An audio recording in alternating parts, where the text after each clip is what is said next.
Hey, what's up guys? It's PokerfaceAsh and welcome to my channel. Today I'm headed to Lone Butte to play a session. I'm not sure what games they have running, so I'll check it out when I get there. But we're gonna play some no limit hold'em and hopefully get some cool hands for the vlog and hopefully have a winning session. If you've watched the last couple vlogs, you know it's been rough. So hopefully today I can book a winning session and head to Vegas on Thursday with some more money in my pocket and ready to take on some of these Lips Championship events. All right, I'll see you guys at Lone Butte.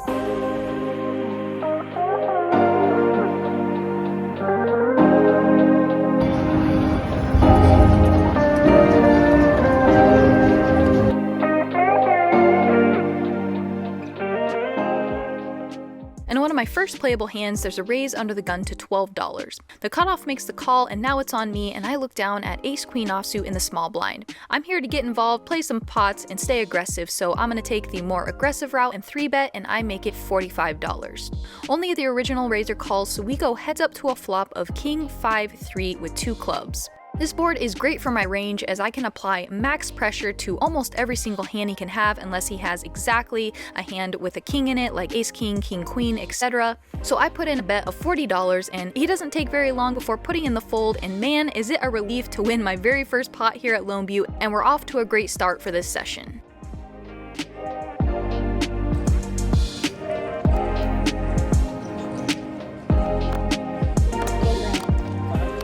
In this hand, there's a raise under the gun to $12. The cutoff calls, and I look down at queen jack of hearts on the button, and most of the time I think I should be 3-betting this hand, but in this situation I elected to call. The big blind calls as well, so we're going multi-way to a flop of king jack 8 rainbow, so we flop ourselves middle pair with some backdoor stuff. It checks around to the older gentleman in the cutoff, and he decides to put out a very big overbet of $60. This definitely handcuffs me, and I'm not going to be doing anything other than putting in the fold here, as I'm not going to continue for this sizing.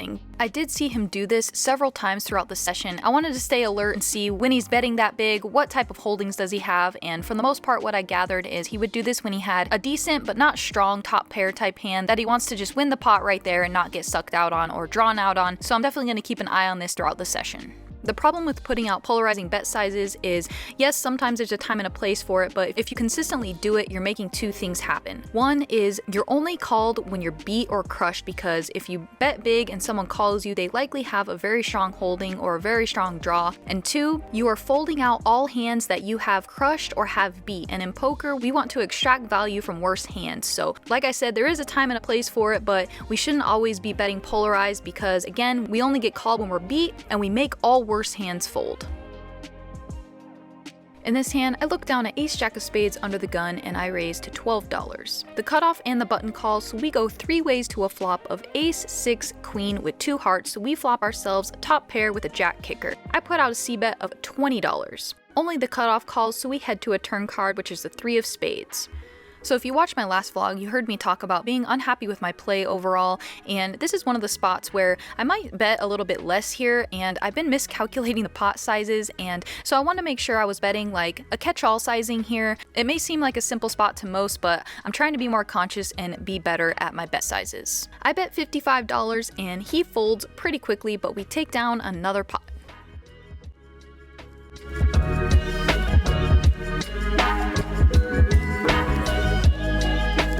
In this hand, there's a limp under the gun.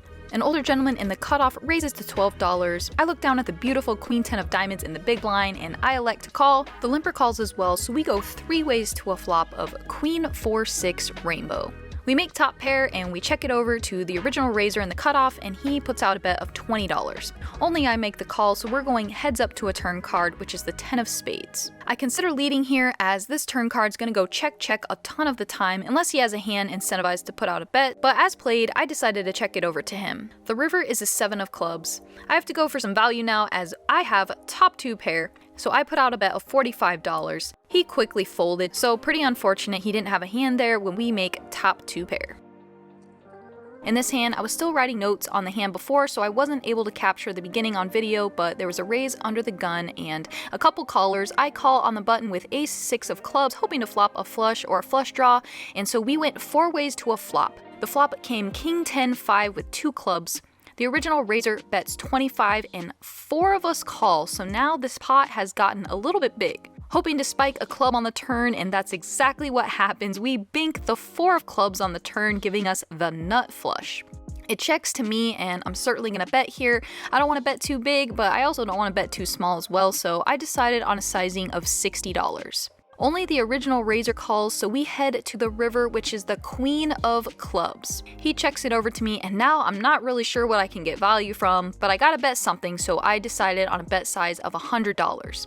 He asked me if this hand was going to be on the vlog. I said yes, and he flips over pocket queens. So the queen of clubs comes on the river. He hits a set, but he knows it's probably not good, and he puts in the fold, but we do scoop the biggest pot we played for the day in this hand. In this hand, there's 2 limps, and I look down at the beautiful ace-king of diamonds on the cutoff, and I'm gonna raise a little bit bigger here since there's a few limps, so I make it $20. And they both call, so we go 3 ways to a flop of queen 8-9 with the queen of diamonds. The original limper leads this flop for $100. The guy to my right folds, and now it's on me, and again, very polarizing bet size, and I have 3 to a royal, but unfortunately I can't peel here for this price, so I put in the fold, and we head to the next hand.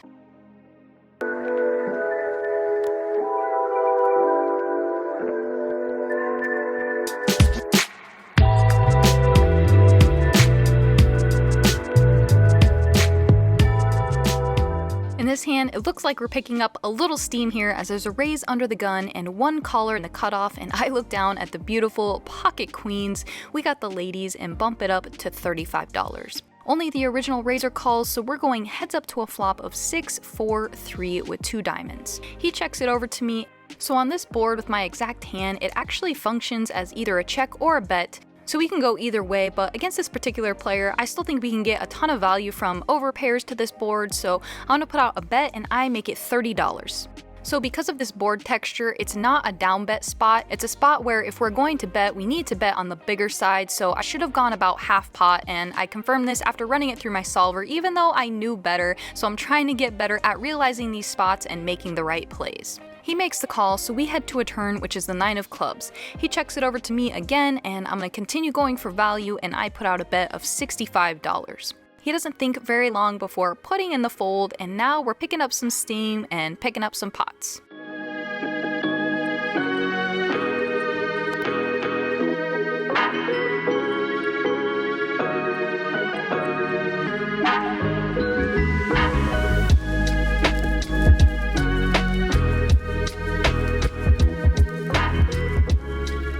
In this hand, there's a limp under the gun, and the cutoff raises to $9. I look down at 6-5 of hearts in the big blind, so I'm gonna peel here, and the limper comes along as well, so we're going 3 ways to a flop of king 5-8 with 1 heart. So we flop ourselves a pair, a backdoor straight draw, and flush draw. I check, the limper checks, and the original raiser checks, so we head to a turn card, which is a deuce. At this point, I'm thinking it's likely my hand is good, so I start betting, and I put out a bet of $15. The original limper calls, and the raiser folds, so we go heads up to a river, which is the 9 of hearts. At this point, I decide to check and see if we can get to showdown, and he checks as well. He has ace-8, so he did outflop us, hitting the 8, and we throw our hand into the muck, and I think I could have played that hand a bit differently and put max pressure on, but at the time I was thinking we had showdown value, and we were able to get to the river and check it down, but unfortunately, we don't win the pot.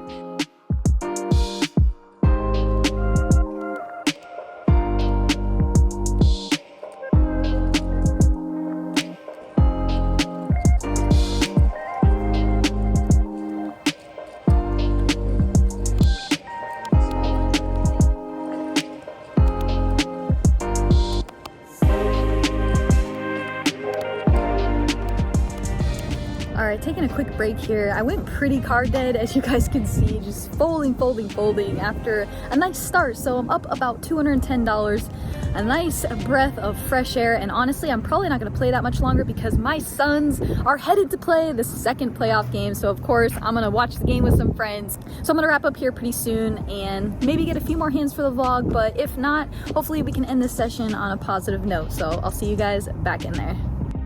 So after that hand, I went extremely card dead. As you can see, I'm folding a ton of hands, which is totally normal in poker. Just gotta stay patient and wait for the right spots and the right hands to play at the right time. I ended up taking a little break, headed back to the table, and was ready to play just a few more orbits. And one of my first hands back, I'm in early position with King-Queen offsuit, and I raised to $12. Next act quickly puts in a 3-bet to 55. Folds all the way back around to me, and this is not a spot I'm going to be calling, so I put in the fold and he shows pocket aces.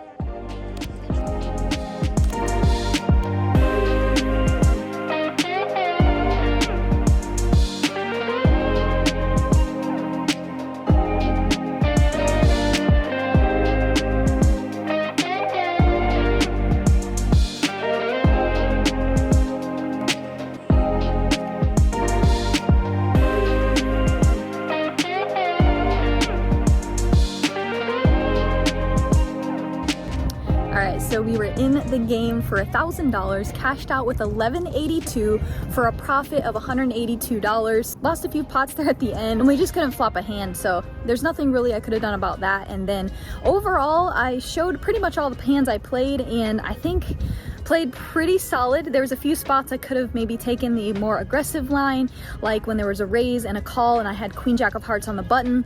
Definitely could have elected to 3-bet that one, as when I looked back over my charts, it said that that hand is mostly played as a 3-bet, stuff like that. But besides that, super happy with how I played. Obviously, it's nice to make hands and win. Overall, a good session, a solid comeback from our rough couple sessions we've had. So anyway, if you guys enjoyed the vlog, would you do me a huge favor and go all in and like, comment, and subscribe? It would mean the world to me. Remember, we're just getting started on this journey and it's only up from here. I'll see you guys next time.